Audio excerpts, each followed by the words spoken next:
Morning, 1935. Gull Lake, Michigan. Mist lifts from 2,050 acres of glacial water.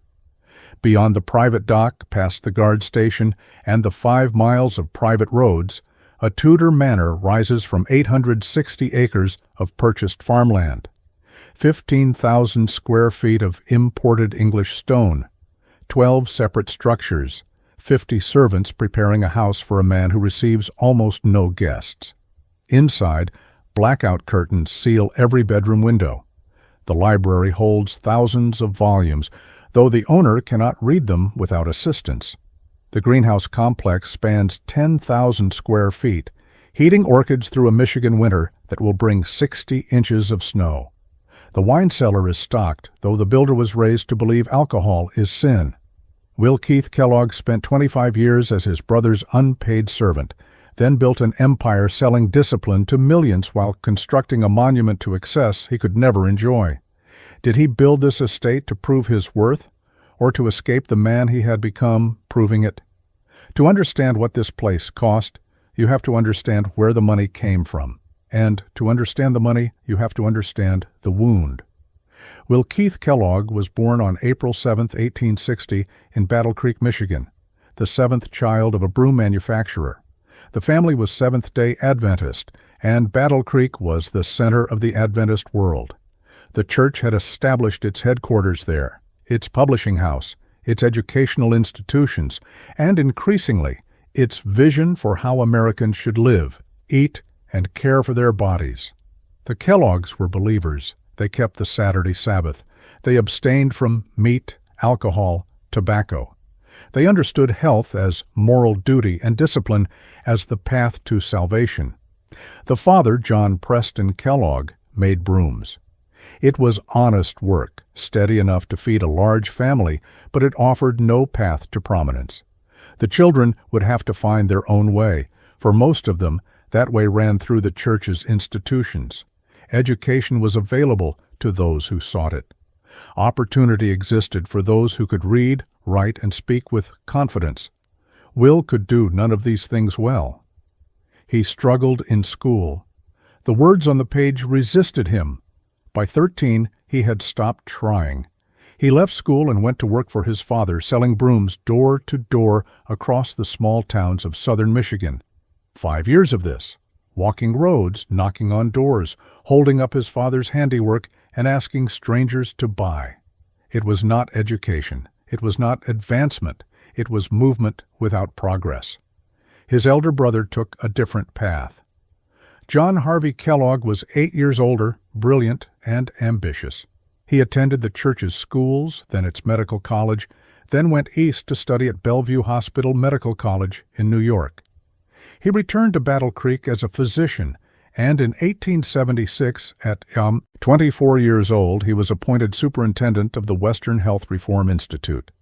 He would transform it into the Battle Creek Sanitarium, the most famous health resort in America. Wealthy patients came from across the country and around the world. John Harvey published books, delivered lectures, corresponded with presidents and industrialists. He became one of the most recognized doctors of his age. Will watched. He had no degree.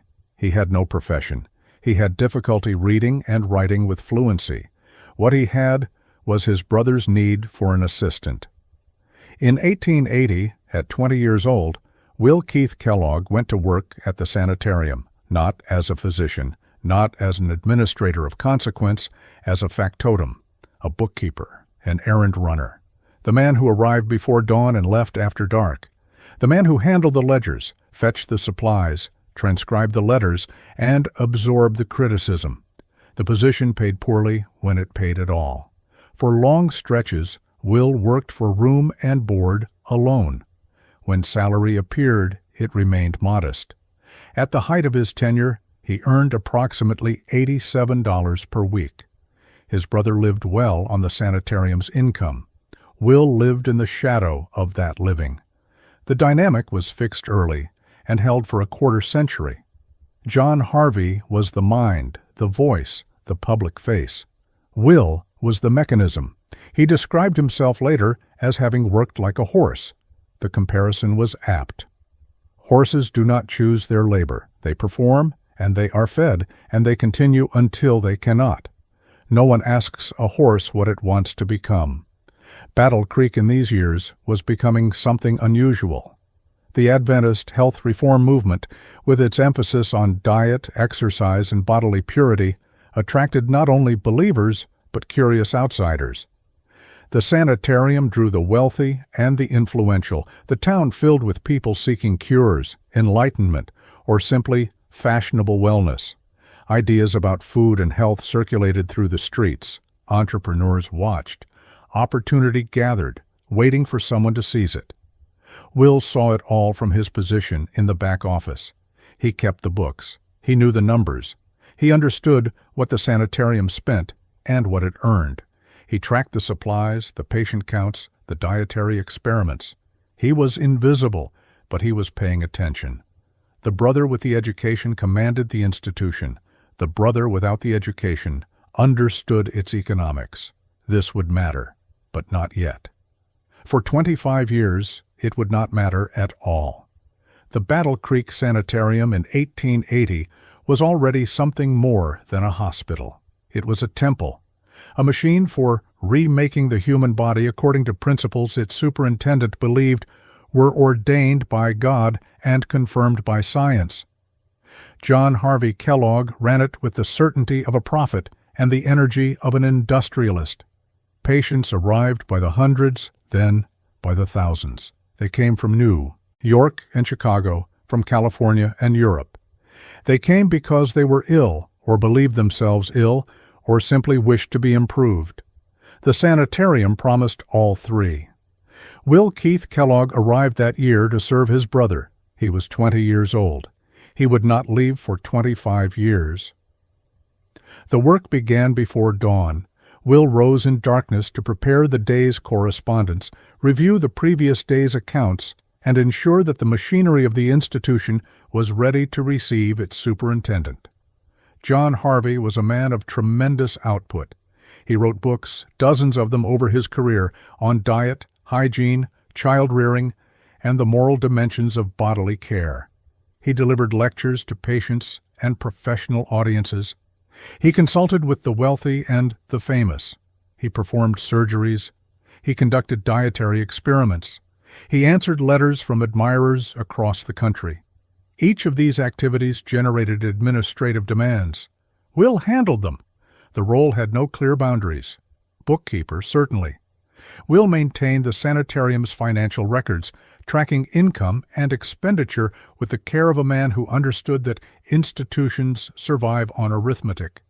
But he was also business manager, supply coordinator, and personal secretary. He transcribed John Harvey's dictation. He scheduled appointments. He arranged travel. He procured equipment and ingredients for the sanitarium's experimental kitchens. He solved problems before they reached his brother's attention. He absorbed complaints that his brother was too important to hear. Compensation was inconsistent. For extended periods, Will received no salary at all, working instead for room and board. When pay appeared, it remained modest. At the peak of his employment, he earned approximately $87 per week, a reasonable wage for a clerk, but a fraction of what the sanitarium's success might have justified for its operational manager. John Harvey drew a comfortable income. John Harvey lived as a prominent man should. Will lived as a subordinate. The sanitarium itself was a remarkable operation. By the 1890s, it occupied a vast building complex in Battle Creek, capable of housing hundreds of patients at a time. The treatments combined hydrotherapy, dietary reform, exercise, and what John Harvey called biologic living. Patients took cold baths and hot baths, endured enemas and electrical stimulation, ate carefully prepared vegetarian meals, and exercised under supervision. The philosophy was coherent. The body was a machine, and proper inputs produced proper outputs. Meat stimulated base passions. Alcohol and tobacco poisoned the system. Refined foods corrupted digestion.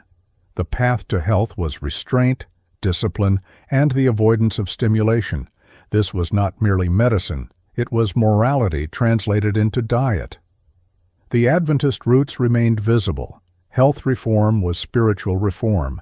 A clean body housed a clean soul. The wealthy patients who filled the sanitarium's rooms were purchasing not just treatment, but transformation. They were buying the promise of a better self through controlled eating and regulated living. John Harvey became famous. He corresponded with presidents.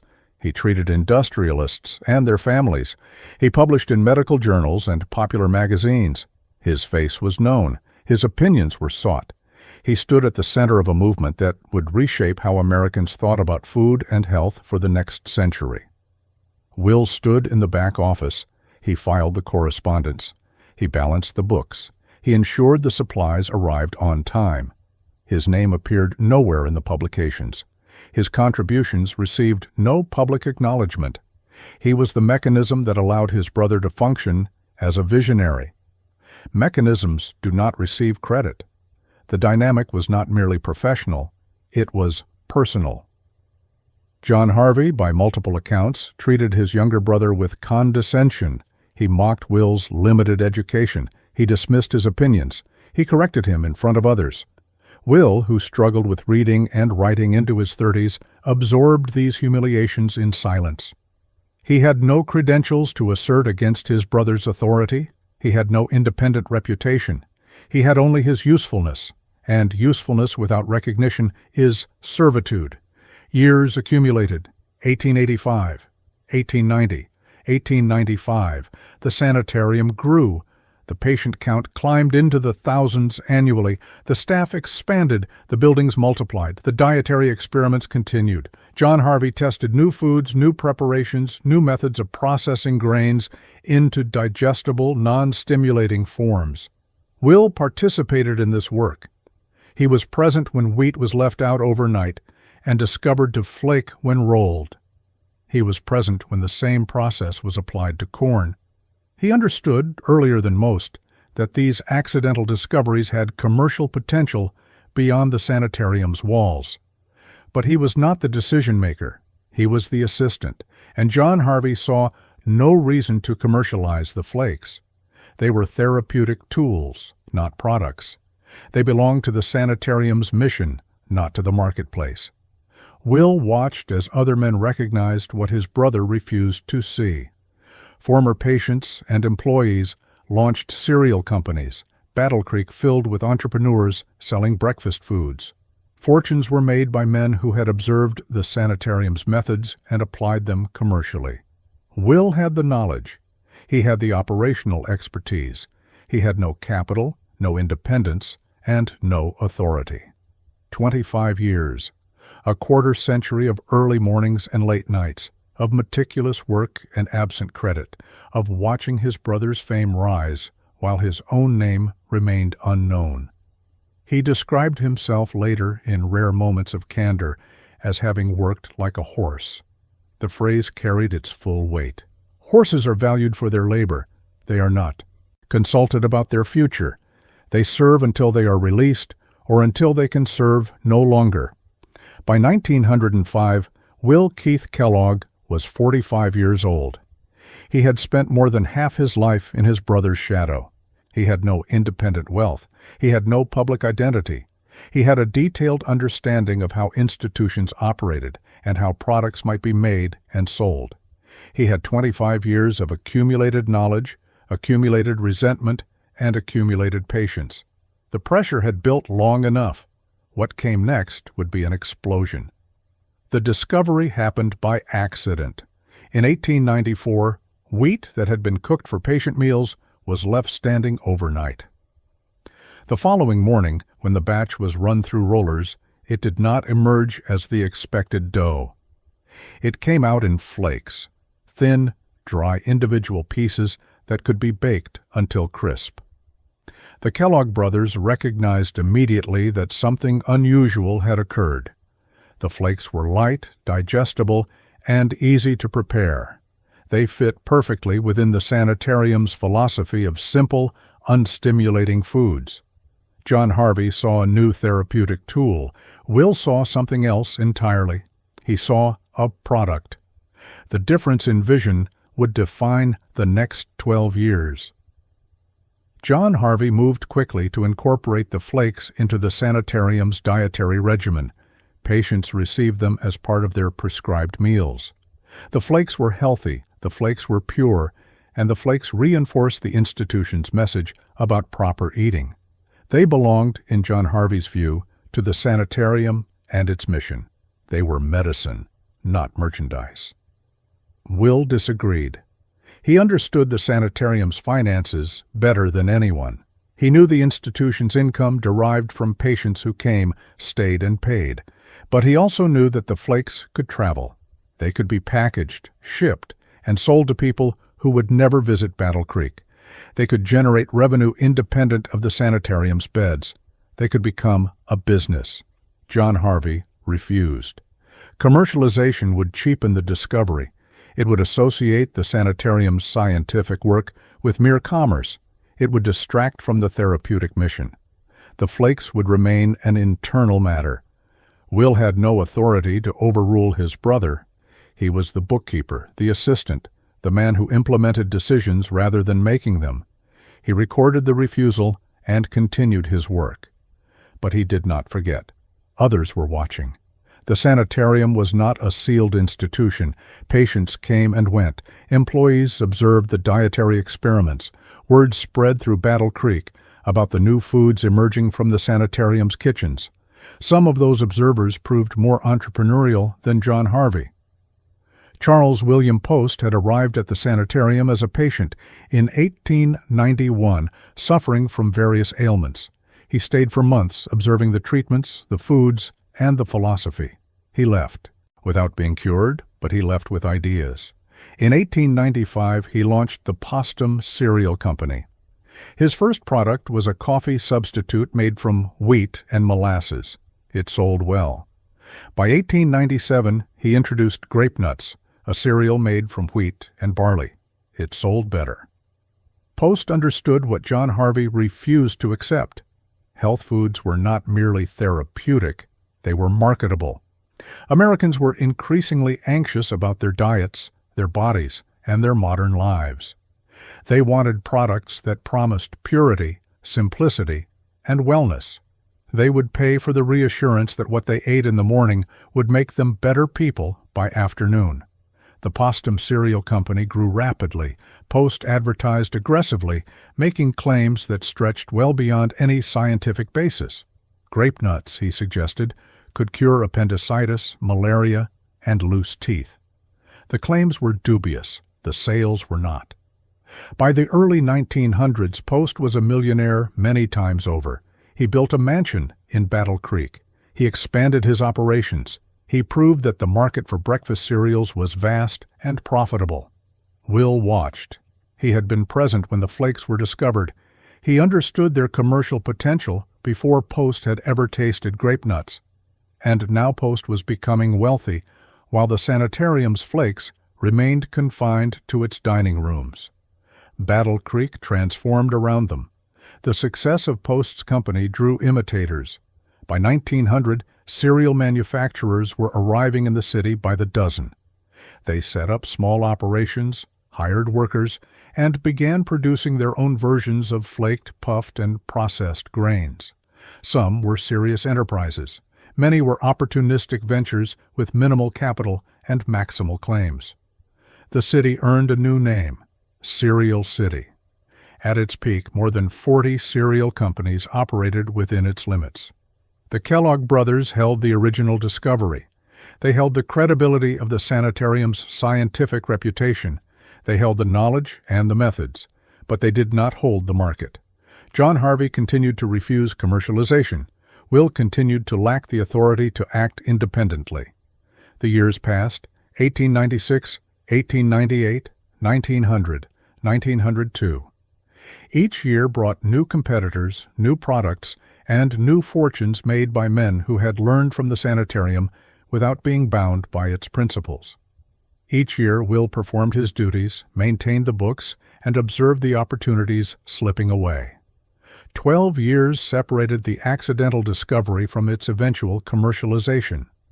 12 years of watching others profit from an idea that had emerged in his presence, from work he had participated in, from potential he had recognized before almost anyone else.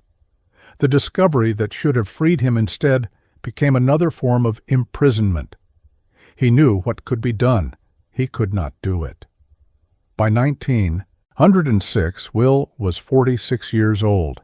He had spent 12 years watching the cereal industry grow without him. He had spent 26 years serving his brother. He had no independent wealth, no public reputation, and no obvious path forward, but he had patience, he had knowledge, and he had, at last, reached the end of his willingness to wait. In 1906, Will Keith Kellogg was 46 years old. He had spent 26 years in his brother's service. He had no independent wealth, no public reputation, and no obvious future beyond the back office of the sanitarium. Most men at 46 have made their choices and settled into their consequences. Will was about to begin. The founding of the Battle Creek Toasted Corn Flake Company required capital Will did not possess. He gathered investors, assembling $35,000 from a small group willing to bet on breakfast cereal. The sum was modest compared to the fortunes already accumulated by competitors like Post, but it was enough to lease a factory, purchase equipment, hire workers, and begin production. John Harvey took a minority stake in the new company. The arrangement was complicated and would become more so. John Harvey viewed the enterprise as an extension of the sanitarium's work, a commercial arm that would spread health foods to the masses while remaining connected to the institution's therapeutic mission. Will viewed it as independence. These visions were incompatible, though neither brother acknowledged the conflict openly at the start. Production began in a small facility in Battle Creek. The process was straightforward in principle. Cook corn with malt and sugar, roll it into flakes, toast it until crisp, package it for sale. In practice, every step presented challenges. Consistency was difficult to maintain. Equipment broke down. Workers required training. The early batches varied in texture, color, and taste. Will supervised the operations personally, applying the same attention to detail he had brought to the sanitarium's books. The market was crowded. Dozens of cereal companies competed for grocery shelf space and consumer attention. Many made extravagant claims about health benefits. Many produced inferior products and collapsed within months. To survive, Will needed to distinguish his cornflakes from the imitations and establish the Kellogg name as a mark of quality. He proved unexpectedly gifted at this work. The man who had spent a quarter-century invisible behind ledgers discovered an instinct for marketing. He understood that advertising was not merely announcement, but persuasion. He understood that consumers needed reasons to choose one product over another, and that those reasons could be manufactured through repetition and imagery. His first major campaign addressed the problem directly. The market was flooded with cornflakes of varying quality, many trading on the general association with Battle Creek and health food. Latwelwar needed to separate his product from the imitators. He introduced a signature on every box, his own name, written in flowing script, and a slogan, "The original bears this signature." The message was simple. Authenticity resided in this box and no other. The signature was proof. The campaign worked. Consumers responded to the promise of genuineness in a market full of dubious claims. Sales climbed. Will invested the returns in more advertising, expanding beyond local newspapers to national magazines. He offered samples, mailing small boxes to households and placing product in grocery stores where customers could taste before purchasing. He understood that cornflakes were not medicine requiring a doctor's prescription. They were food requiring a cook's approval. The path to the dining room ran through the kitchen. By 1909, annual sales exceeded $1 million. The company had grown from a modest startup to a significant enterprise in 3 years. Will had achieved in his late 40s what most entrepreneurs seek in their 20s. The velocity of the rise matched the depth of the previous suppression. Every year of servitude seemed to fuel another year of expansion. Success intensified the conflict with John Harvey. The brothers disagreed on nearly everything. John Harvey wanted the flakes to remain connected to the sanitarium's health mission. He objected to the addition of sugar, which Will had introduced to improve taste and compete with sweeter products on the market. He objected to the advertising, which he found vulgar and commercial. He objected to the direction the company was taking, away from therapeutic purity and toward mass market appeal. Will had spent 26 years deferring to his brother's judgment. He was no longer willing. The company was his creation, built with his understanding of the market, his instinct for promotion, and his capacity for operational management. John Harvey had contributed capital and a minority stake, not vision. The time for subordination had ended. In 1911, Will moved to sever the connection entirely. He offered to purchase John Harvey's share of the company for $300,000. The sum was substantial, representing significant appreciation from the original investment. John Harvey accepted. The transaction was completed. The break was final. Will now controlled the company outright. He renamed it the Kellogg Toasted Cornflake Company and later simply the Kellogg Company. The name that had belonged to his famous brother now belonged to his business. The signature on every box was his own. The fortune accumulating was his own. The decisions, for the first time in his life, were his own. The market rewarded the independents. Through the 1910s and 1920s, the company expanded relentlessly. New products joined cornflakes on grocery shelves. New factories opened to meet demand. Advertising budgets grew into the millions. By the mid-1920s, the Kellogg Company commanded approximately 40% of the ready-to-eat cereal market in America. Will Keith Kellogg, the broom salesman's son who had left school at 13, the functionally illiterate assistant who had worked like a horse for a quarter century, had become one of the wealthiest men in the country. The money came late. The recognition came late. The freedom came late. But when they came in quantities that might have seemed designed to compensate for everything that had been denied. Most men who achieve such success feel satisfaction. Will would later confess that he did not. The fortune arrived, but the feeling he sought did not arrive with it. Something had been damaged in those 26 years that money could not repair. The buyout of 1911 had separated the brothers financially. It had not separated their names. John Harvey Kellogg continued to operate the Battle Creek Sanitarium. He continued to produce health foods under his own label. He continued to use the name Kellogg on products that competed, directly or indirectly, with Will's cornflakes. The market could not distinguish between them. Consumers saw the name and assumed a connection. The confusion benefited John Harvey, whose reputation for scientific health reform lent credibility to anything bearing the family name. It harmed Will, whose carefully built brand was diluted by association with products he did not control. In 1917, Will filed suit. He sought exclusive commercial rights to the Kellogg name. The stakes were enormous. Brand identity was the foundation of his business. The signature on every box meant nothing if the same name appeared on competing products of uncertain quality. The lawsuit would determine whether Will owned what he had built or merely borrowed it from a family reputation his brother had established first. The litigation consumed 4 years. Lawyers on both sides assembled evidence, deposed witnesses, and argued before judges. The proceedings became a forum for grievances that had accumulated over decades. Testimony revealed the texture of the brothers' relationship in ways neither had previously disclosed publicly.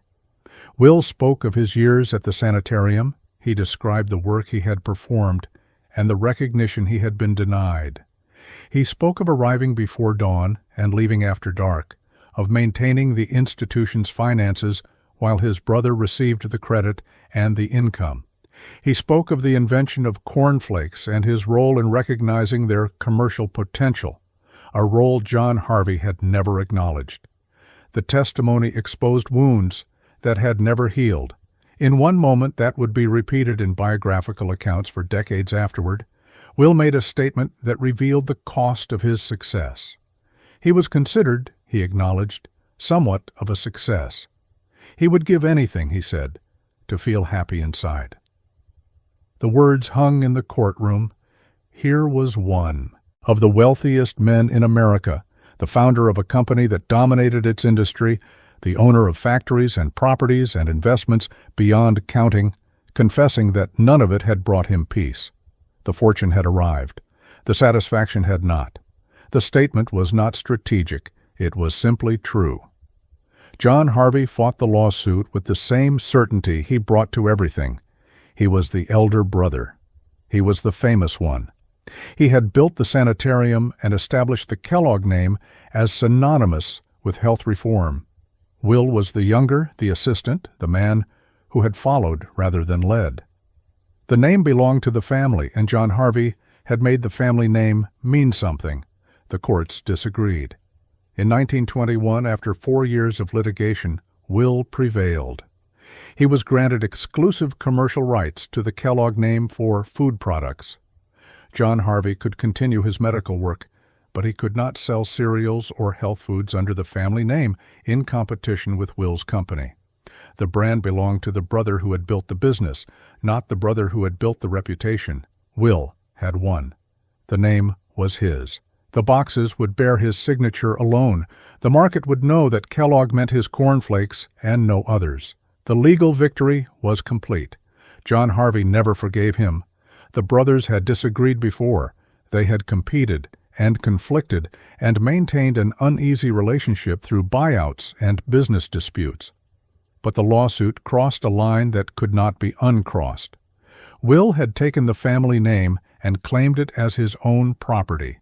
He had used the courts to strip his elder brother of the right to trade on the reputation John Harvey believed he had created.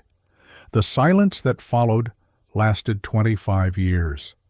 The brothers lived in the same small city. They moved through the same circles. They knew the same people. They did not speak. Family gatherings, to the extent they occurred, required careful management to keep the brothers apart. Mutual acquaintances learned not to mention one brother in the presence of the other. 25 years, the same duration Will had spent in service at the sanitarium. A quarter-century of subordination, balanced by a quarter-century of estrangement. The symmetry was precise and terrible.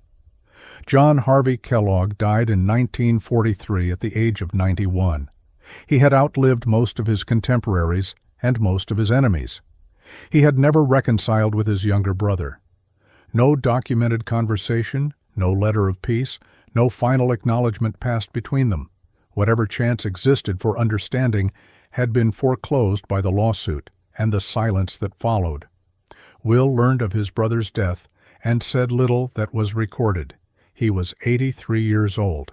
He had 6 more years to live. He had won the name, the company, the fortune, and the reputation.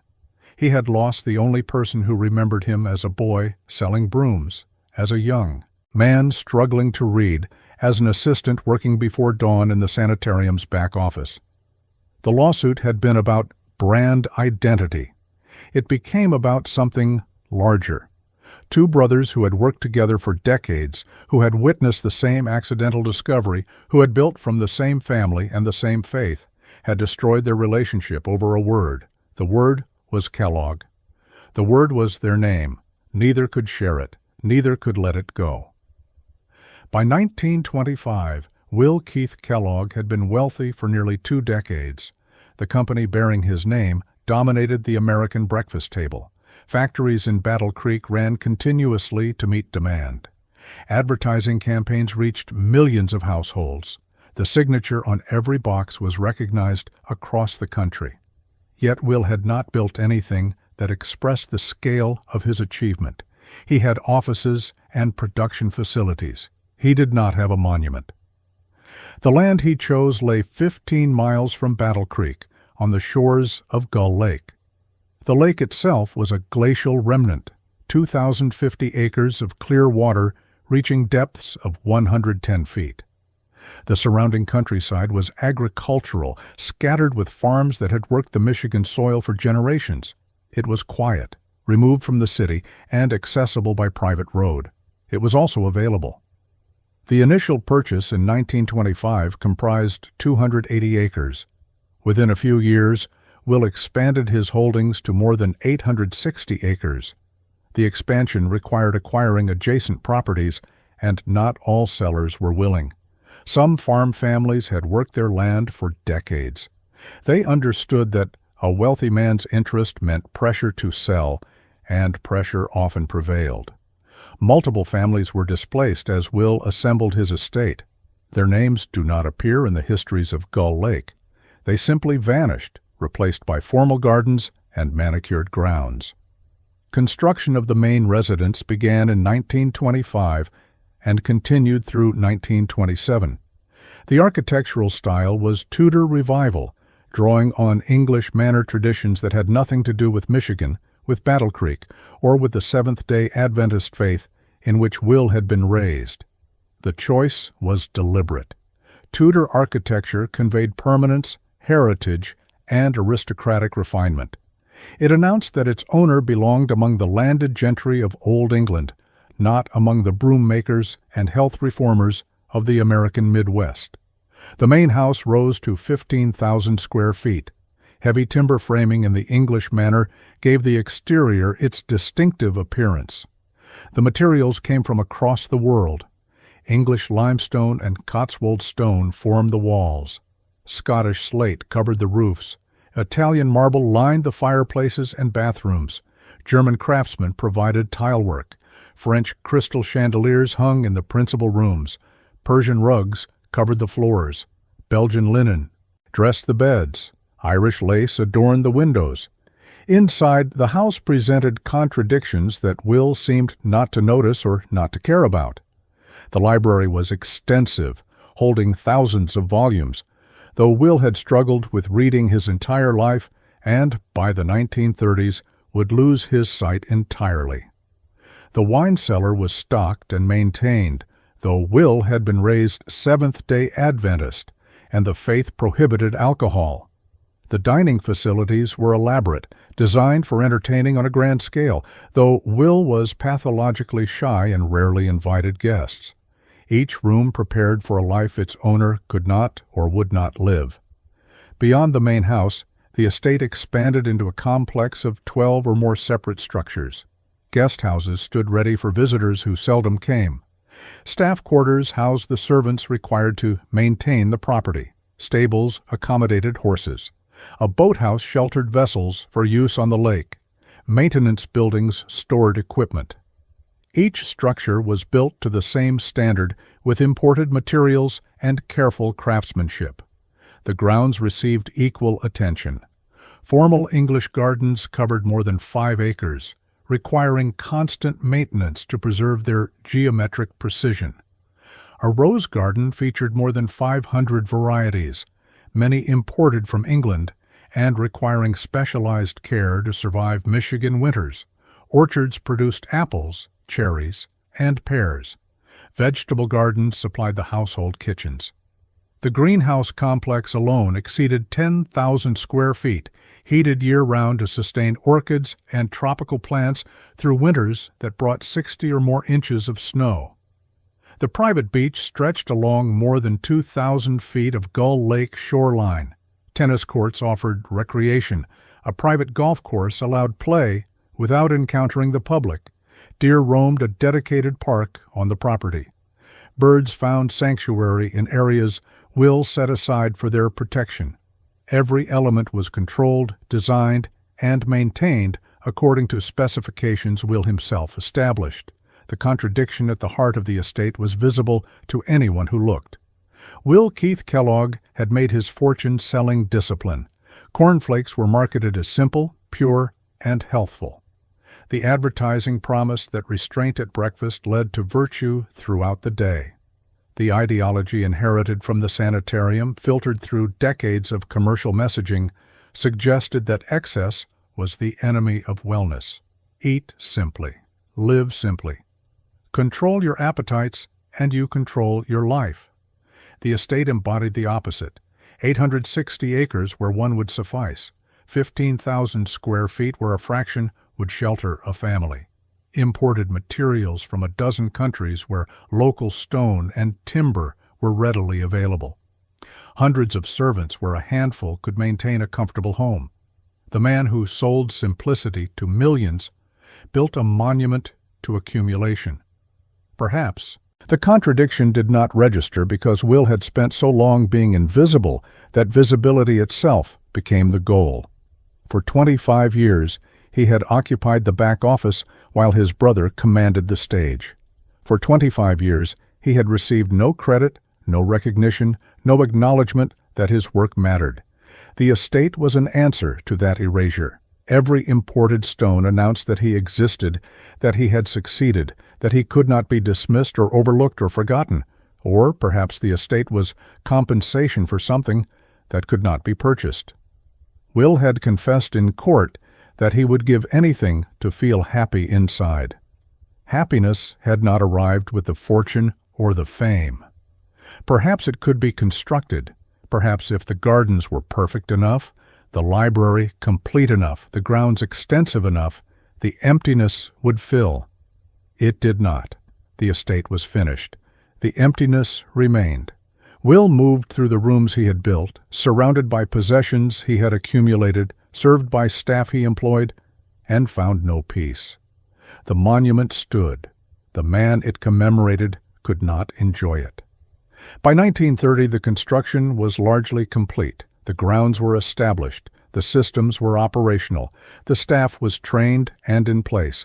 Will Keith Kellogg possessed one of the finest private estates in the Midwest.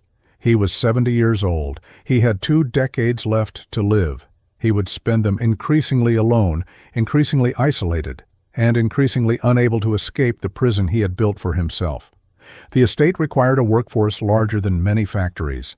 At its peak, 50 to 60 full-time employees maintained the property, served the household, and ensured that every element functioned according to Will's specifications.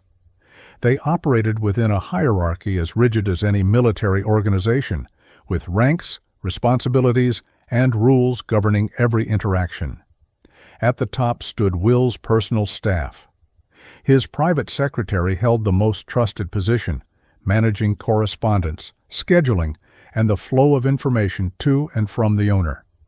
The personal valet attended to Will's daily needs, clothing, grooming, and physical comfort. Chauffeurs maintained and operated a fleet of vehicles housed in a garage, accommodating more than 10 automobiles. These individuals had direct access to Will himself.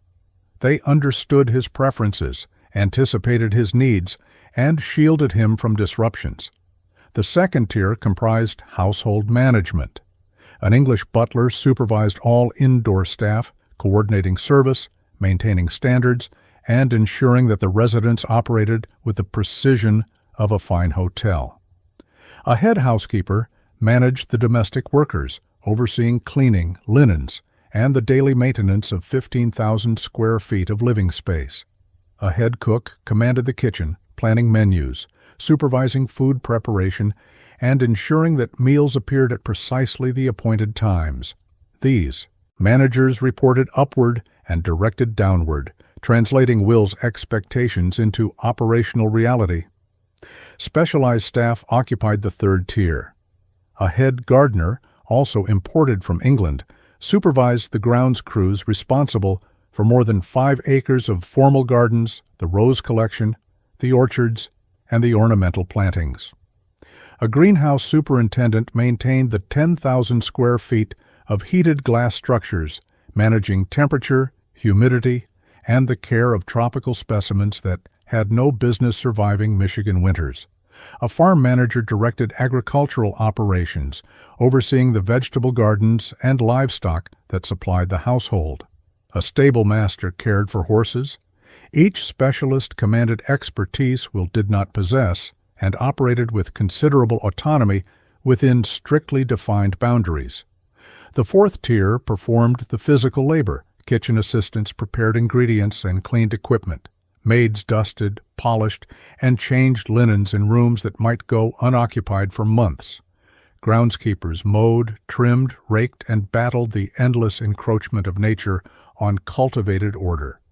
Farm workers planted, harvested, and processed. Stable hands fed, groomed, and exercised horses.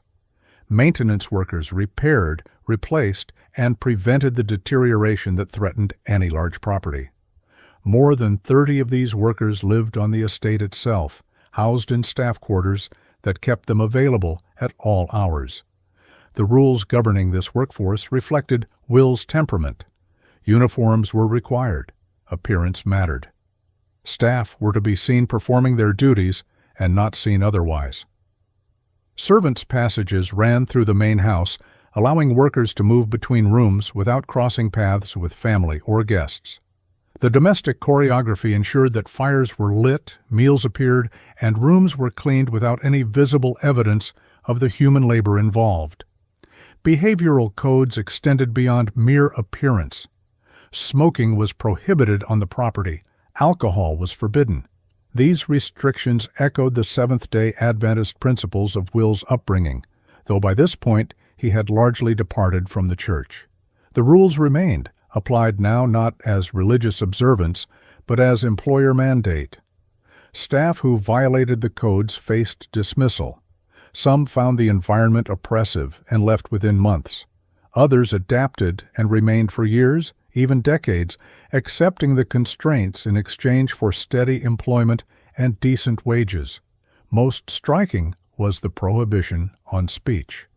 Staff were forbidden to address Will unless he spoke first. They were to remain silent in his presence, performing their duties without verbal acknowledgement or casual conversation. The rule transformed the house into a space of unnatural quiet. Workers moved through their tasks in silence while their employer passed without a word. The arrangement suited a man described as pathologically shy, a man who had spent 25 years speaking only when necessary in his brother's shadow. Silence had been his condition. Now it was his preference. The operational systems demanded documentation. Department heads submitted daily written reports detailing activities, expenditures, and any issues requiring attention. When Will was in residence, he conducted weekly inspections, walking the grounds, examining the gardens, reviewing the condition of buildings and equipment. Nothing escaped scrutiny. The man who had maintained the sanitarium's books for a quarter-century now maintained his own ledgers with the same meticulous attention. The paradox was inescapable. Will had struggled with reading and writing throughout his life. He had been functionally illiterate into his 30s and mocked by his brother for his educational limitations. Yet he demanded written reports from every department, insisted on documentation, and based his inspections on recorded information. Perhaps literacy had become possible through years of practice. Perhaps staff read the reports aloud for his review. The records do not clarify. What remains clear is that the man who had been dismissed as uneducated now required education's artifacts from everyone in his employ. Beneath the visible operations lay infrastructure that rivaled small municipalities. Underground utility tunnels connected buildings, allowing maintenance access without disturbing the landscape. The estate maintained its own electrical generation capability, independent of public utilities. Private wells and lake pumping provided water. A central heating plant, originally coal-fired and later converted to oil, distributed warmth through miles of underground pipes. Sewage treatment occurred on property. The estate was designed to function autonomously, dependent on no external system that might fail or interrupt the carefully maintained order. The machinery of control extended in every direction. The grounds were controlled through cultivation. The staff was controlled through hierarchy and rules. The buildings were controlled through inspection and maintenance. The very air and water were controlled through private infrastructure. Nothing was left to chance.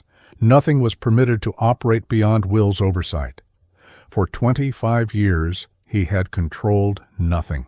His brother had made decisions. His brother had set schedules. His brother had determined what would be done and how and when. Will had implemented and obeyed. Now the positions were reversed. The estate was his domain, his creation, his kingdom of absolute authority. Every gardener who trimmed a hedge, every maid who changed a sheet, every cook who prepared a meal, did so according to his specifications. The control was complete. Whether it brought satisfaction, the record does not say. What the record shows is a man who built systems of oversight so comprehensive that nothing could surprise him, nothing could challenge him, and nothing could remind him of the decades when he had possessed no power at all. The estate at Gull Lake was not enough. The grounds, the gardens, the staff, the systems of control extending across 860 acres of Michigan countryside did not exhaust Will's capacity for accumulation. He required another project, another domain, another expression of the wealth he had acquired and the order he demanded. He found it in California, in horses, in the pursuit of purity itself. The property at Pomona comprised 377 acres of Southern California land.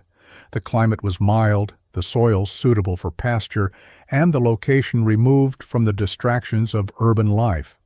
Will acquired it for a single purpose: the breeding of Arabian horses, not any horses, Arabians, the oldest and purest breed, with bloodlines documented across centuries and continents, tracing back to the deserts of the Middle East, where the first specimens had been cultivated by Bedouin tribes who valued them above all other possessions. The choice was revealing. Arabians were not working horses. They were not bred for farm labor or heavy hauling. They were bred for beauty, endurance, and lineage. Their value resided not in what they could do, but in what they were. Each horse carried papers documenting its ancestry, generation after generation of careful breeding designed to preserve and enhance the qualities that defined the breed. Purity was the point. Documentation was the proof. Will assembled a collection that became one of the finest in America. At its peak, the Pomona farm housed more than 60 purebred Arabians. The breeding stock alone was valued at approximately $500,000 in 1930s currency, a sum equivalent to millions today.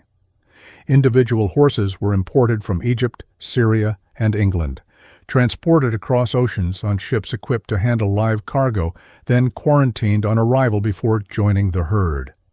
The logistics were formidable. The expense was considerable. Will paid without hesitation. A dedicated staff of more than 20 managed the operation. Stable hands fed, groomed, and exercised the horses. Veterinarians monitored health. Breeding specialists tracked lineages and planned matings to produce offspring that would advance the program's goals. Trainers prepared horses for shows and exhibitions. Administrative staff maintained the records that documented every animal's pedigree.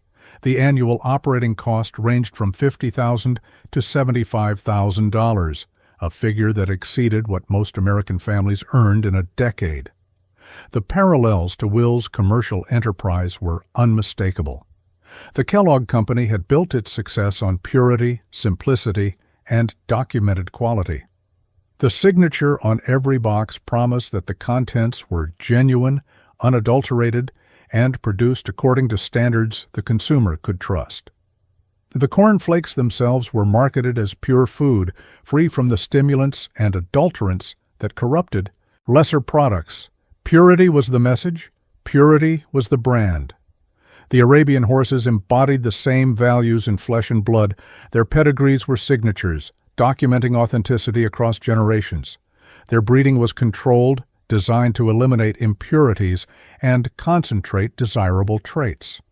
Their very existence was a testament to discipline, to the refusal of contamination, to the maintenance of standards against the entropy that threatened all things. The horses were advertisements for the philosophy Will had sold to millions of breakfast tables. Yet Will himself visited the farm with decreasing frequency as the years passed. His health declined. His sight failed. Travel became difficult. The collection he had assembled with such care became something he could not enjoy. The horses ran and bred and were documented and shown, but their owner was not present to observe them. He received reports. He approved expenditures. He made decisions through intermediaries. The horses belonged to him, but they did not know him. The distance revealed something about the nature of the collection. Will did not need the horses in any practical sense. He did not ride. He did not train. He did not participate in the daily life of the farm.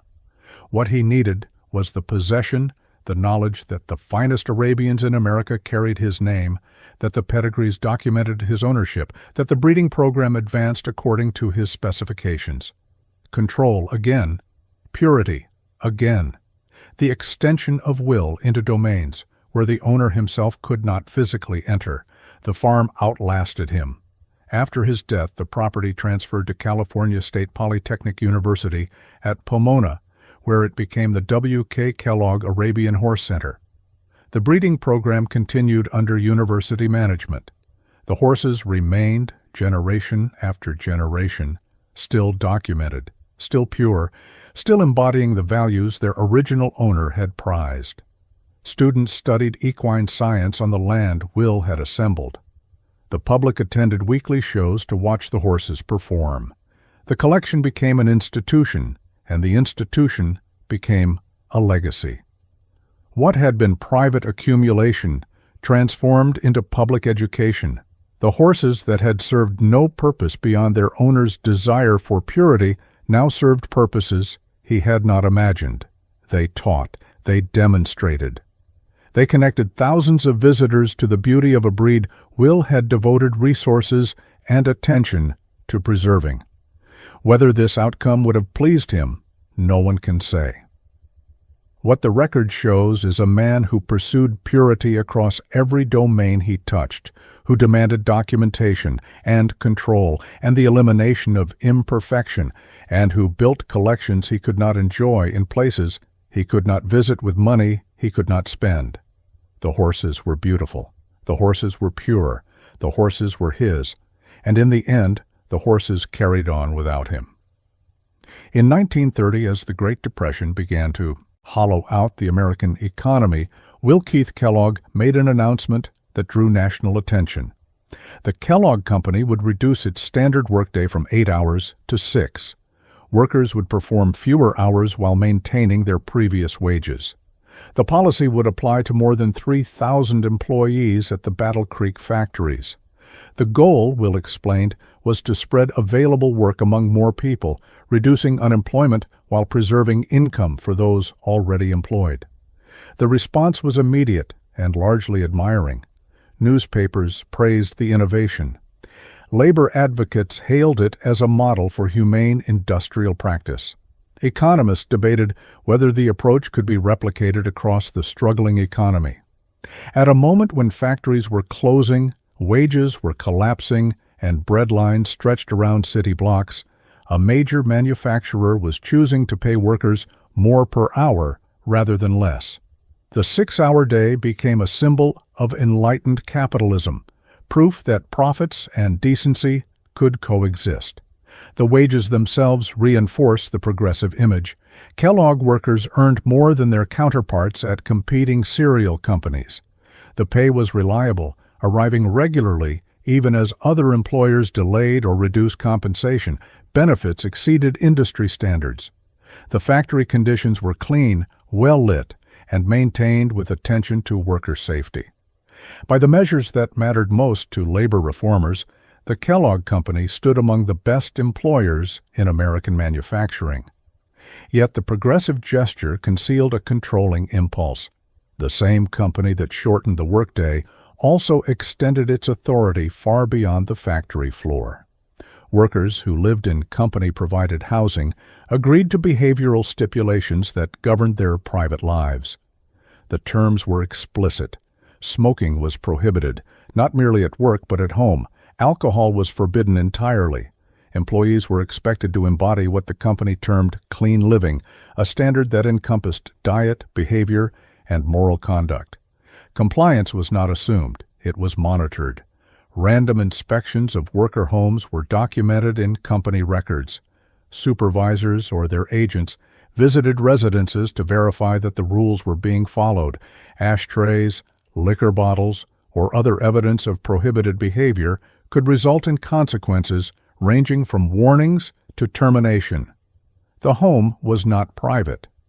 The home was an extension of the workplace, subject to the same oversight and the same expectations. The ideological roots of this control ran deeper than corporate policy. They reached back to the Battle Creek Sanitarium and to John Harvey Kellogg's philosophy of health reform. The sanitarium had never treated the body as merely physical. It treated the body as moral. Diet shaped character. Stimulants corrupted judgment. Restraint in eating led to restraint in all things. The connection was explicit in John Harvey's writings, which linked dietary discipline to sexual discipline with a frankness that later generations would find remarkable. Cornflakes themselves emerged from this ideology. The original formulation was designed to be bland, unstimulating, and unlikely to arouse the appetites that John Harvey believed led to moral decline. The sanitarium promoted the flakes as part of a regimen intended to suppress masturbation, a practice the health reformers of the era considered physically and spiritually devastating. The breakfast cereal that would become a symbol of wholesome American mornings began as a tool of sexual control. Will had spent 25 years absorbing this philosophy. He had watched his brother develop and promote it. He had participated in the dietary experiments and understood the theoretical framework. When he built his own company, he carried the ideology with him, stripped of its explicit sexual content, but retaining its core conviction that controlling what people consumed controlled who they became. The workers in Battle Creek were not patients at a sanitarium. They were employees at a factory. But the logic applied nonetheless. If they lived cleanly, they would work reliably. If they abstained from stimulants, they would remain productive. If their homes reflected the values the company promoted, the company itself would benefit. The 6-hour day was generous. The surveillance was the price. The contradiction persisted throughout Will's tenure. He was celebrated as a progressive employer while maintaining systems of oversight that would strike later observers as invasive and paternalistic. He raised wages while monitoring behavior. He shortened hours while extending control. He offered workers more freedom in one dimension while restricting it in others. Whether the workers themselves objected, the record does not fully reveal. Jobs in Battle Creek during the Depression were precious. The Kellogg Company was the largest employer in the region. Workers who found the conditions intolerable could leave, but leaving meant abandoning wages, housing, and security that few alternatives could match. The calculus was stark. Accept the oversight or accept unemployment. Most accepted. The 6-hour day itself did not survive. After Will's death and through subsequent decades, the policy was gradually abandoned. By the 1980s, it had disappeared entirely, replaced by standard 8-hour shifts. What remained was the factory, the company, and the wages, still above average, still reliable, still supporting thousands of families in Battle Creek and beyond. The legacy of the progressive contradiction is difficult to assess. Will Keith Kellogg genuinely improved the material conditions of his workers. He paid them well, housed them adequately, and protected their employment through the worst economic crisis in American history. He also surveilled them, restricted them, and demanded conformity to standards that extended into their private lives. The liberation and the control came together. They could not be separated. They were expressions of the same impulse, the conviction that Will Keith Kellogg knew how people should live, and the determination to ensure they lived that way. The fortune arrived. The happiness did not. Will Keith Kellogg accumulated wealth on a scale that placed him among the richest men in America. He built an estate that rivaled the great houses of the Gilded Age. He employed dozens of servants, collected Arabian horses valued at hundreds of thousands of dollars, and commanded a business empire that fed millions of families every morning. By any external measure, he had succeeded beyond what the broom salesman's son could have imagined. By his own account, the success meant nothing. Those who knew him used words that did not belong in descriptions of the wealthy and powerful. Contemporaries called him the most unhappy man they had ever known. The phrase appeared in multiple accounts offered by different observers, consistent in its assessment. Here was a man who had everything the world valued and derived no pleasure from any of it. His own testimony confirmed the observation. During the lawsuit against his brother, Will made a statement that would follow him through every biography written afterward.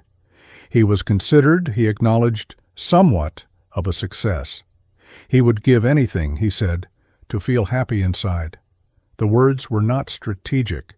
They were not designed to win sympathy or influence the court. They were simply a confession, offered in a moment of candor, that the fortune he had built answered nothing he actually needed. The personal losses accumulated alongside the professional triumphs. His first wife, Ella Davis, had married him in 1880 when he was still a minor functionary at the sanitarium.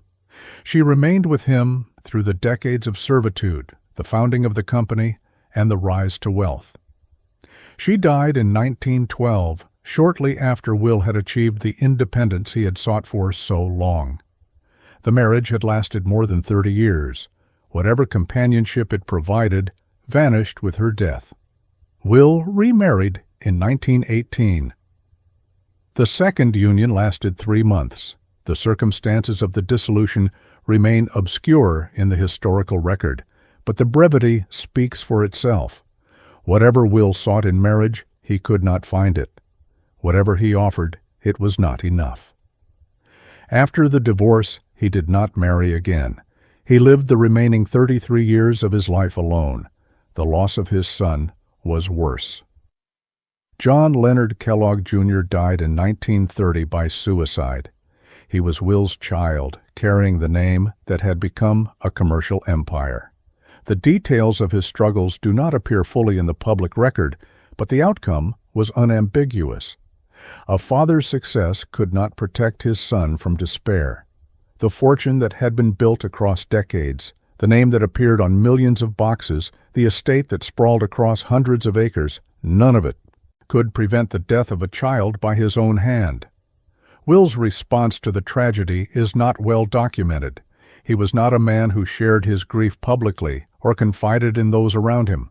What the record shows is increasing isolation, a withdrawal from the world that had begun before his son's death and accelerated afterward.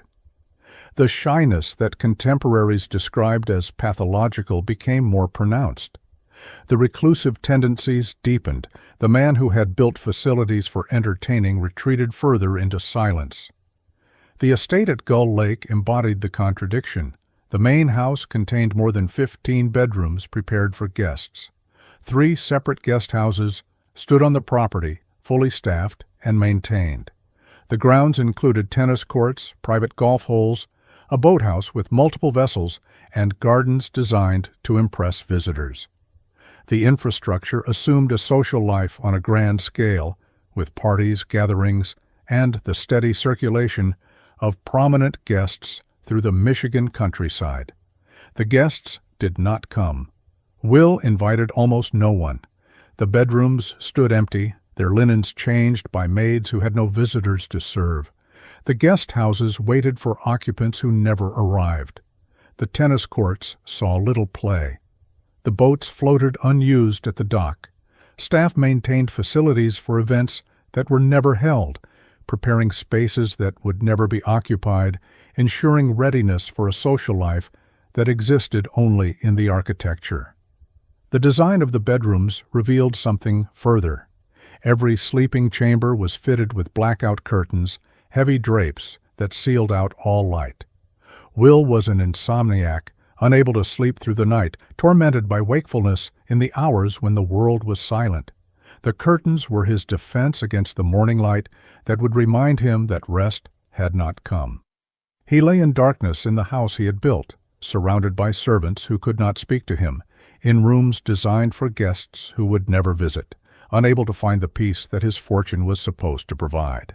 The isolation was not imposed by circumstances. It was chosen, or at least accepted. Will had the resources to travel, to entertain, to surround himself with companions and distractions. He could have filled the guest houses with friends, hosted gatherings that would have been reported in society pages, built a social life commensurate with his wealth. He did not. The parties were not held. The invitations were not extended. The massive social infrastructure served a man who could not or would not use it. What he built instead was a fortress of solitude, beautiful and perfectly maintained, designed to keep the world at a distance. The staff moved silently through their duties because silence was what he demanded. The grounds were immaculate because order was what he could control. The estate functioned flawlessly because systems could be perfected in ways that human relationships could not. By 1930, Will Keith Kellogg was 70 years old. He had won the lawsuit against his brother. He had built the company into an industry leader. He had constructed an estate that rivaled any in the Midwest. He had assembled collections, established foundations, and accumulated resources beyond calculation. He had lost his first wife, failed at a second marriage, and buried his son. He slept poorly in darkened rooms, spoke to almost no one, and confessed under oath that he would give anything to feel what continued to elude him. The fortune was real. The estate was real. The unhappiness was equally real. And neither the money, nor the buildings, nor the servants, nor the silence could make it otherwise. The eyes that had watched his brother receive credit for decades, that had studied ledgers and tracked accounts, that had overseen the construction of an empire and the building of an estate, began to fail in his 70s. Glaucoma, progressive and irreversible with the medicine of the era, clouded his vision year by year, until in 1937, Will Keith Kellogg was declared legally blind. He was 77 years old. He would live 14 more years in darkness. The blindness transformed everything. The man who had demanded written reports from every department could no longer read them. The signature that appeared on millions of cereal boxes, the mark of authenticity he had fought his brother in court to protect, could no longer be written by his own hand. A stamp replaced the signature. Documents requiring his approval were read aloud by assistants. The control he had exercised through meticulous personal oversight now depended entirely on the voices and judgment of others. A constant companion became necessary. Will could not navigate the estate he had built without guidance. The 15,000 square feet of the main house, the 5 miles of private roads, the gardens and grounds he had designed with such care became obstacles rather than possessions. He walked the paths he had created with a guide at his elbow, moving through spaces he could no longer see, past flowers whose colors had vanished, along shores whose waters he could only hear. The library stood as the cruelest irony. Thousands of volumes lined the walls, a collection assembled by a man who had struggled with reading throughout his life. He had built it anyway, perhaps as proof that the boy dismissed as illiterate had become a man of learning, perhaps as aspiration toward a cultivation he felt he lacked. Now the books were beyond his reach entirely. The words on the pages might as well have been blank. The library became a monument to a capacity he had never fully possessed, and had now lost completely. Hearing loss compounded the isolation. The silence Will had imposed on his staff became a silence imposed on him. Conversations required effort. Instructions had to be repeated. The world grew muffled and distant. The man who had spent 25 years unheard in his brother's shadow now struggled to hear it all. The senses that connected him to the world withdrew one by one, leaving him increasingly confined within his own diminishing awareness. Daily routines provided structure. Will rose at 5:30 each morning, as he had for decades. He took cold baths, a practice inherited from the sanitarium days. He ate cornflakes for breakfast, the product that had made his fortune, the simple food that embodied the discipline he had sold to millions. He walked the grounds with his guide when weather permitted. He received reports read aloud by staff. He made decisions through intermediaries who carried his instructions to the company, the foundation, and the operations that continued in his name. The horses in California became abstractions. He could not visit the Pomona farm. He could not see the Arabians he had collected. He could not watch the breeding program produce the pure documented offspring he had valued. The horses existed in reports and in memory, no longer in experience. The collection that had represented control and purity continued without its owner's presence. The estate itself became a kind of prison.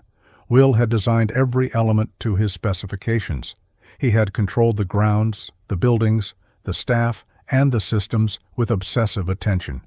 Now he moved through spaces he could not perceive, served by people he could not see, surrounded by beauty that had become invisible. The control remained nominal. The experience had evaporated. In 1943, John Harvey Kellogg died at the age of 91. The brothers had not spoken in 25 years. The silence that began with the lawsuit had never broken. No reconciliation occurred. No final conversation bridged the decades of estrangement. John Harvey passed from the world without a word to the brother who had worked for him, fought him, defeated him, and refused to forgive him. Will received the news and said little that was recorded. Whatever he felt about his brother's death, he kept private. The silence between them had become permanent. It would outlast both men, a monument to grievance more durable than any building either had constructed. 8 more years remained. Will Keith Kellogg lived until 1951, reaching the age of 91, the same age at which his brother had died.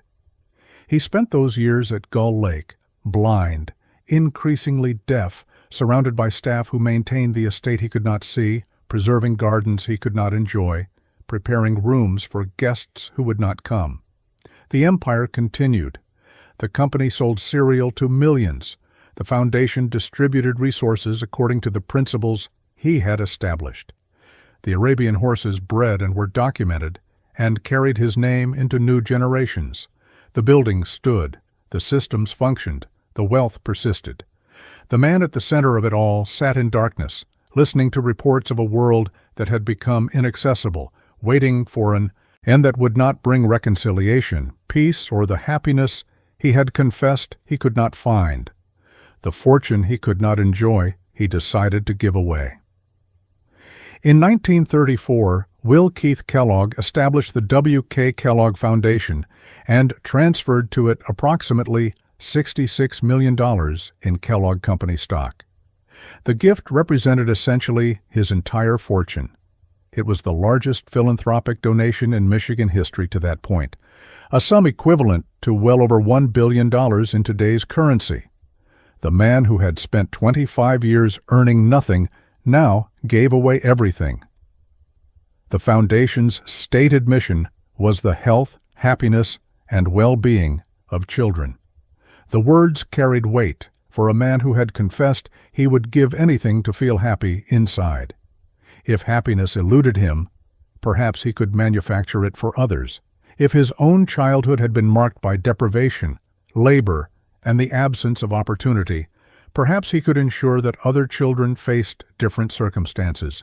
The foundation would fund programs, build institutions, and support causes that advance the welfare of the young.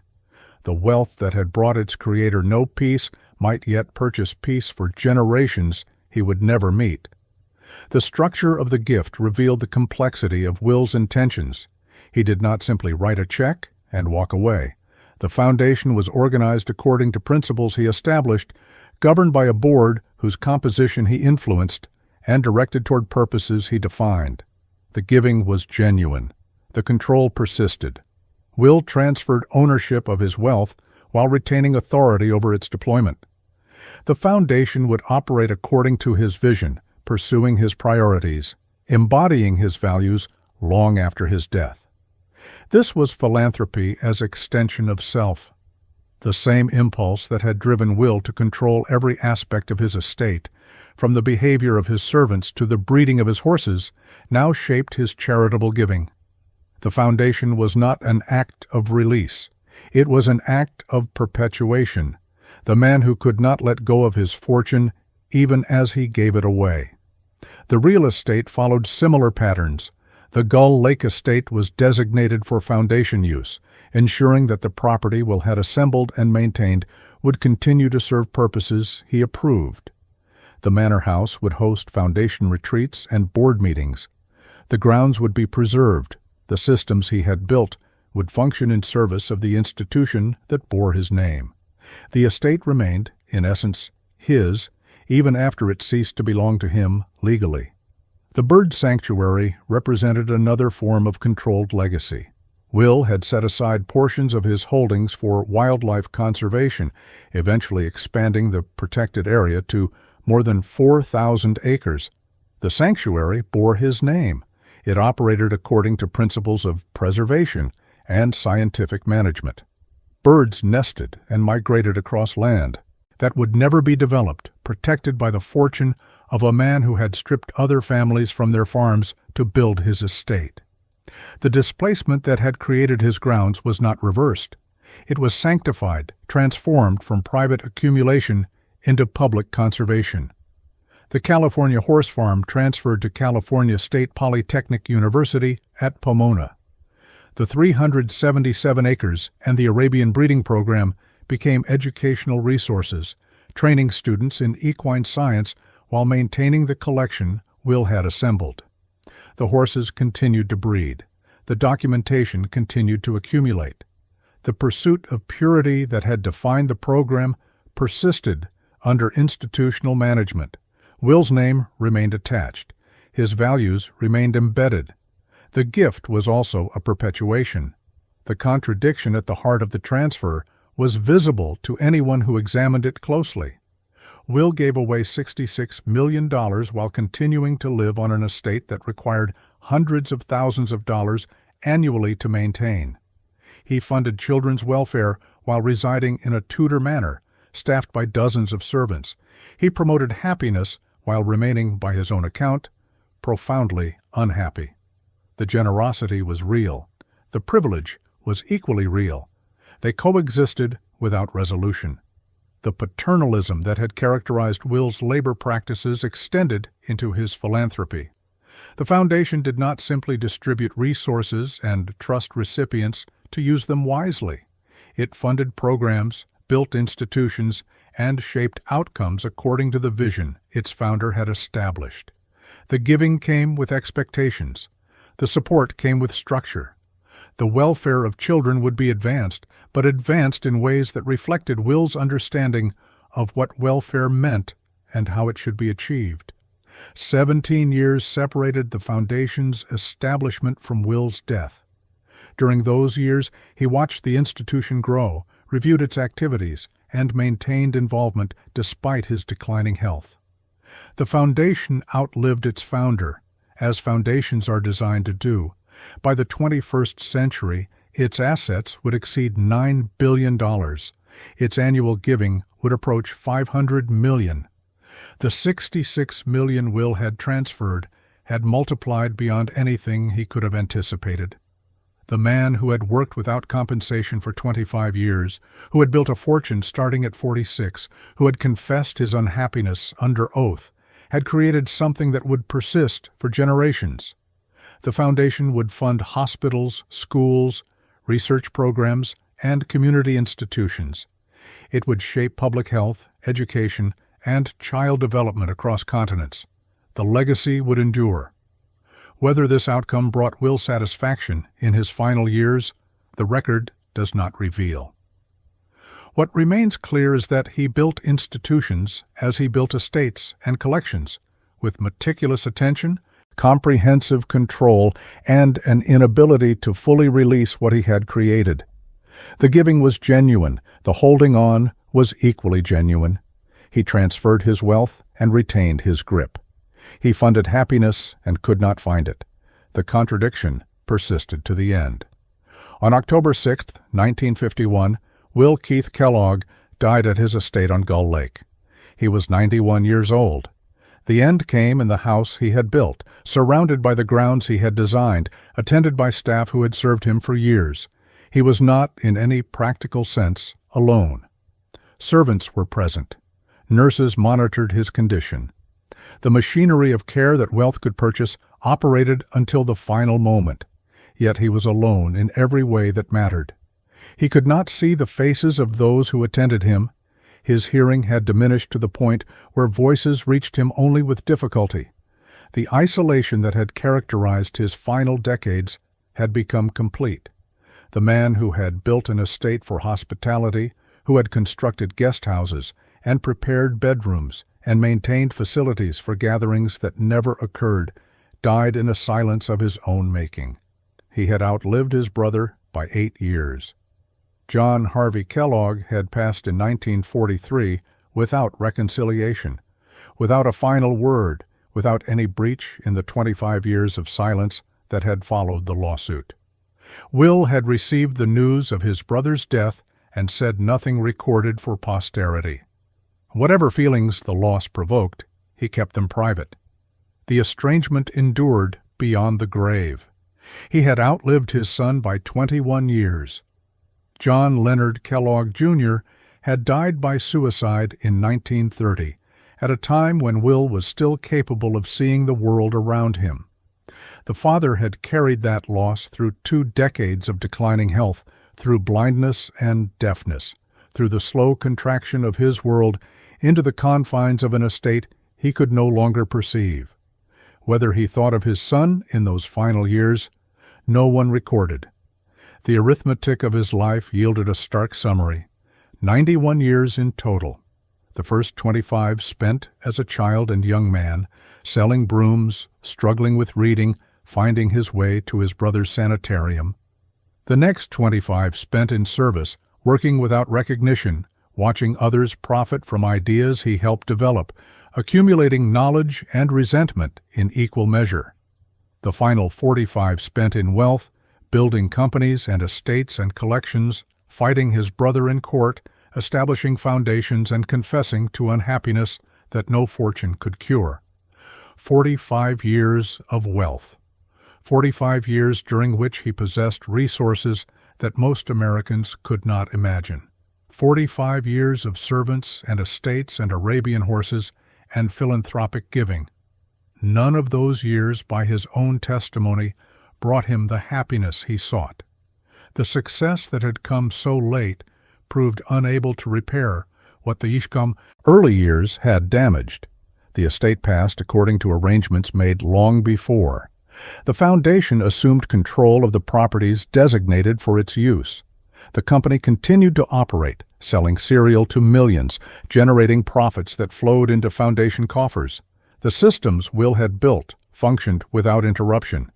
The transition was orderly, as he would have demanded. The costs of that transition proved substantial. Maintaining the Gull Lake estate required ongoing expenditure.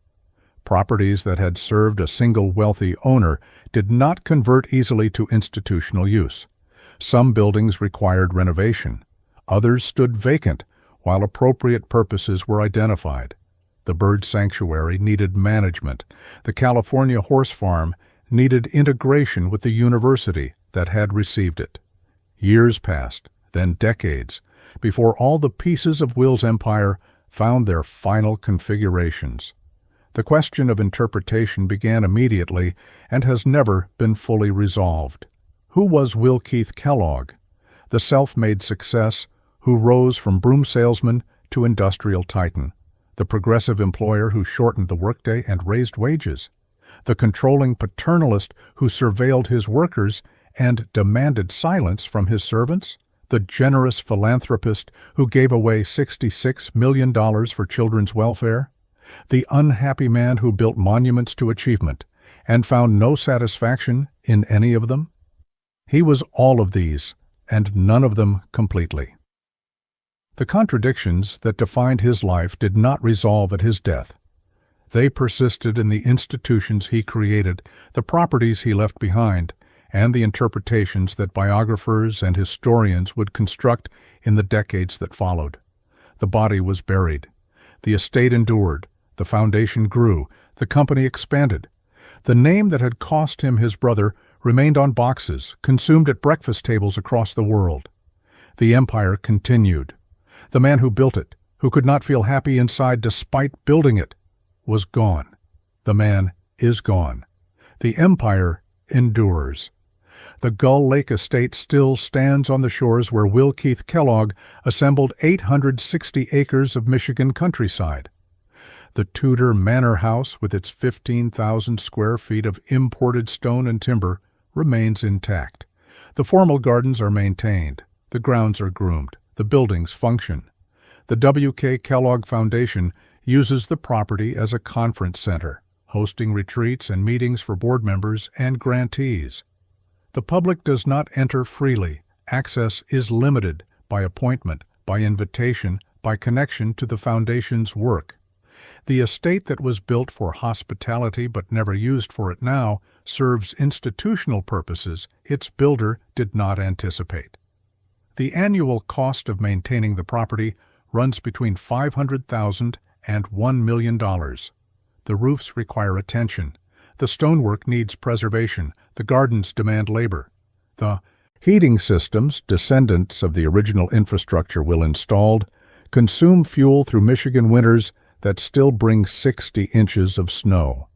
The foundation absorbs these costs from assets that have grown far beyond what their founder transferred. The maintenance continues because the property represents something worth preserving, a monument to the man whose name the foundation carries, a physical manifestation of the wealth that made the philanthropy possible. The bird sanctuary has become a public resource. Michigan State University operates the W.K. Kellogg Bird Sanctuary as part of its biological station, welcoming more than 40,000 visitors annually. The land will set aside for conservation now serves education and research. Ornithologists study migration patterns. Ecologists monitor habitat health. School children walk trails where Will once walked with his guide, blind to the birds that nested in trees he could not see. The sanctuary that began as one man's private refuge has become a shared inheritance, open to anyone willing to pay a modest admission fee. The Arabian horses continue to breed. The W.K. Kellogg Arabian Horse Center at California State Polytechnic University, Pomona, maintains more than 75 purebred Arabians on the 377 acres Will assembled. Students study equine science. The public attends weekly shows. The breeding program that Will established with horses imported from Egypt, Syria, and England persists under university management, producing documented offspring whose pedigrees extend the lineages he valued. The pursuit of purity continues, institutionalized now, serving educational purposes rather than private collection. The foundation itself has grown beyond any scale Will could have imagined. The $66 million he transferred in 1934 has multiplied to approximately $9.8 billion in assets as of 2023. The annual giving approaches $500 million distributed to programs addressing health, education, and community development across the United States and internationally. The mission he articulated, the health, happiness, and well-being of children, remains the guiding purpose. The resources available to pursue that purpose dwarf what existed in his lifetime. The company he founded has split and grown and transformed. In 2024, the Kellogg Company divided into two separate entities, W.K. Kellogg Co., focused on cereal, and Kellanova, focused on snacks. The combined market capitalization of the two companies exceeds $25 billion. The cornflakes that emerged from an accident in 1894, that Will commercialized starting in 1906, that carried his signature on every box, remain in production. Breakfast tables around the world still receive what began in Battle Creek more than a century ago. Battle Creek itself remains dependent on the enterprise Will built.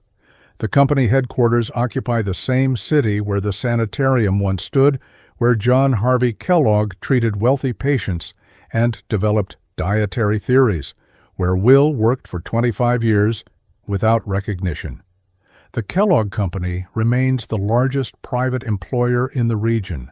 Thousands of families derive their income from the business. One man started at 46, with $35,000 in capital.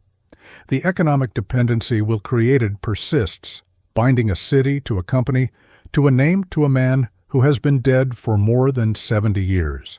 What remains is institution, not individual. The foundation operates according to bylaws and board governance, not the personal direction of its founder.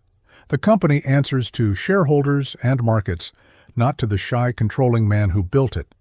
The estate hosts conferences, not the solitary figure who walked its grounds in darkness. The horses breed according to scientific protocols, not the private obsession of a collector who could not visit them. The sanctuary welcomes the public that Will avoided throughout his life. The name endures on buildings, on boxes, on foundation letterheads, on university facilities. Kellogg, the word his brother made famous, the word Will sued to control, the word that cost him his only sibling and brought him no peace. The name floats free now, attached to institutions that have outlived the family conflict that made it contested, that have grown beyond the personal ambitions that drove its original bearer. Will Keith Kellogg wanted control. He achieved it for a time, over his company, his estate, his workers, his collections, his legacy. The control has passed to others. The institutions remain. The man does not. What he built continues without him, serving purposes he did not foresee, reaching people he never imagined, growing in directions he could not have predicted. The empire endures. Whether that would have brought him satisfaction, no one can say. What the record shows is that satisfaction eluded him while he lived. What the record shows is that the happiness he sought to create for others he could not find for himself. Will Keith Kellogg sold America a simple proposition. Discipline in the morning leads to health all day. A bowl of cornflakes, a clean start, a controlled life. He believed it, or needed to believe it. He spent 25 years as a servant, then built a fortune telling others to restrain themselves while he constructed an 860-acre monument to accumulation. He preached simplicity and imported Italian marble. He advocated health and built a wine cellar. He created wealth and found no happiness. He designed guest houses and invited no guests. He funded children's well-being and lost his own son. The estate still stands at Gull Lake. The foundation still gives away hundreds of millions each year. The company still sells breakfast to the world. The contradiction persists. Discipline packaged for profit. Control marketed as freedom, emptiness built into the architecture. What did he build? An empire that outlasted him, a family he never quite had, a name he fought his brother to own, a legacy of giving born from a lifetime of withholding. The cereal is still in the box. The question is still in the house. If you enjoyed this deep investigation into America's forgotten estates and the families who built them, please like this video and subscribe to the channel. Your support makes these detailed stories possible. Tell me in the comments which grand property we should explore next. Every mansion has its shadows. Every fortune has its price. Thank you for watching. I will see you in the next investigation.